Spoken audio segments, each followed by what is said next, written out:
more directly scrutinized by the legislature. So essentially, it would be the political process re-establishing control over the way that the tourism development, tourism marketing is handled. And we believe that it works better with the independent authority that is in place now. Oops. Jeff. Rick, I'm just curious, are you familiar with, I guess, HB 771 and Senate Bill 722, the 55 and older? I'm kind of intrigued how they came up with that for the Yo scooters and the sidewalks. You know, I haven't looked at those specific bills, although I think those would fall under the same, they would fall under the same definition that the Segway bills, in other words, the bills that we have moving through the legislature now, which would allow them to be regulated by the counties. And frankly, I don't think any bills that would specifically allow Yos will pass the legislature. Do you guys have a formal stance, or have you heard anything from tourists or other agencies as far as in direction on how we should go on these things? Do people like having them in Waikiki? What's the general feel? Or I'm thinking of other areas. You don't see these things on South Beach. I've only heard some complaints about them being on sidewalks. Okay. I have not heard any anything else. I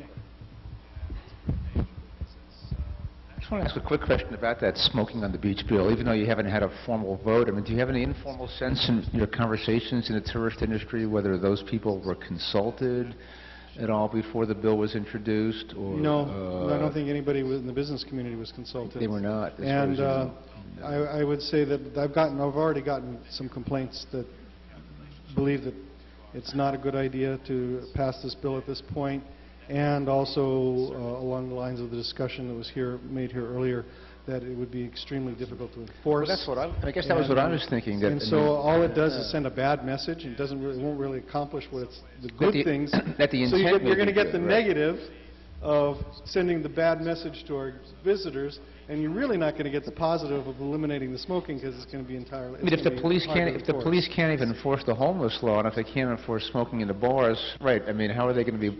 Do we want them patrolling the beaches to try to arrest people smoking But cigarettes? I want to just emphasize that that's just my personal opinion at this point. Okay, so right. So we haven't voted on it. I'm in a similar situation to Bob, that until the organization decides to take a position, then obviously it's just my thoughts at the moment.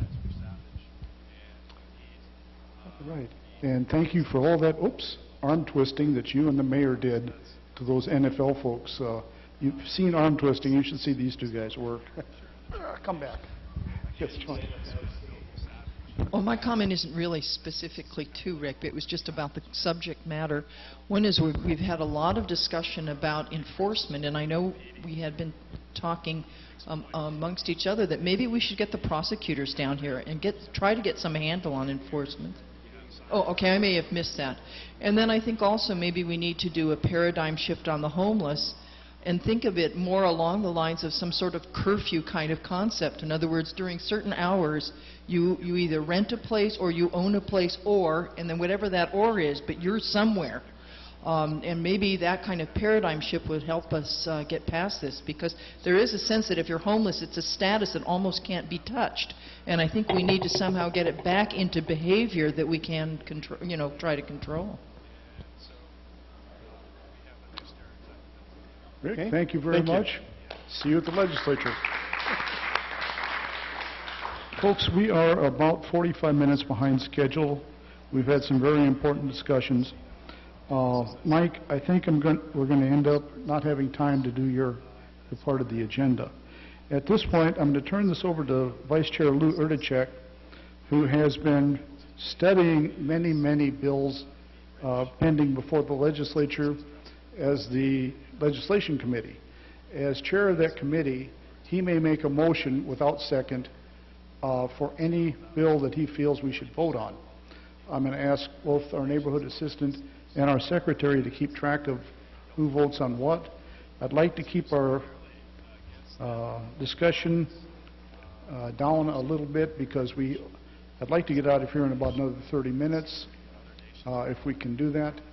So I'll turn this over to Vice Chair Erdachek.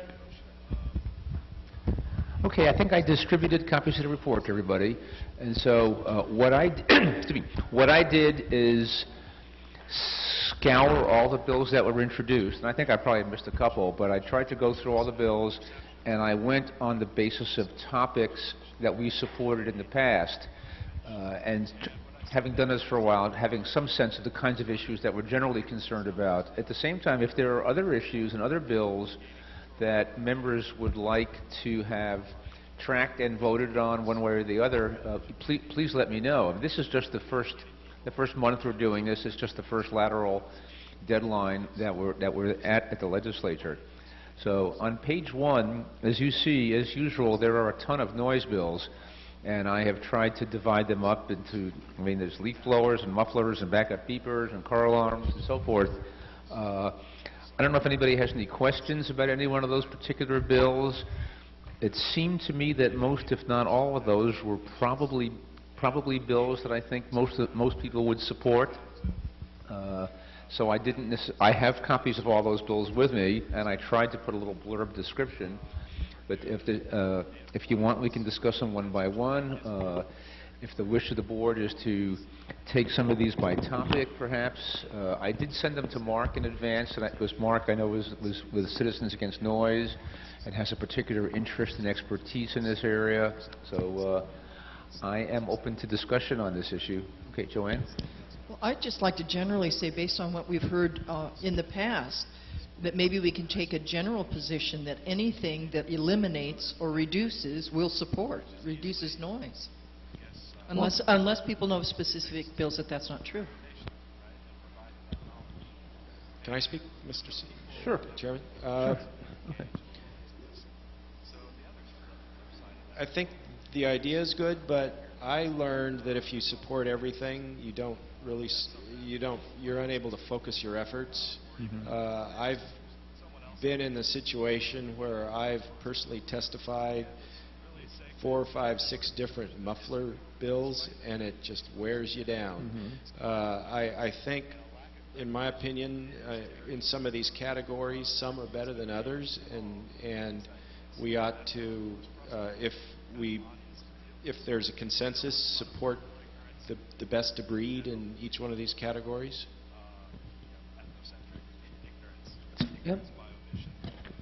At the risk of making this look like dialogue, then maybe what we should do is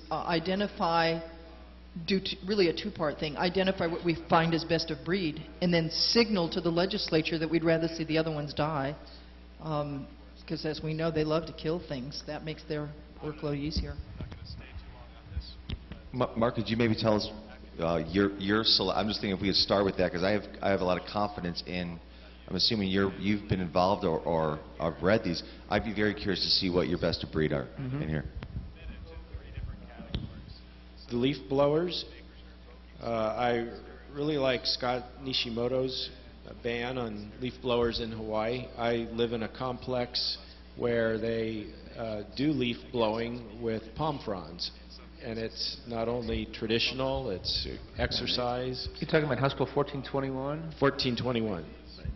And I think the other effective leaf blower bills are Senate Bill 597 and House Bill 64, because they allow the police to arrest for disorderly conduct anyone who's using a leaf blower between 8 p.m. and 8 a.m.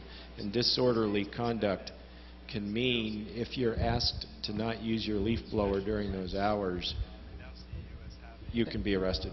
That is disorderly conduct. Right. Now, let me make an argument which I think perhaps illustrates the flip side of the benefit that I think Joanne was trying to get at. I mean, I actually think that we as a board, it probably does make sense to say that any bill that's going to pass, that's going to help the situation with leaf blowers is good and we're going to support, right? My own view is that the bills that you're talking about that either ban them or criminalize them are probably going to have less of a chance of passing than the others, which basically ask the health department to adopt rules to start regulating. Right now they're unregulated completely. It's been very difficult to get the legislature's attention to even focus on this issue. So I can't imagine that they're going to go right from never addressing it to somehow criminalizing it and banning it. I think the mid-ground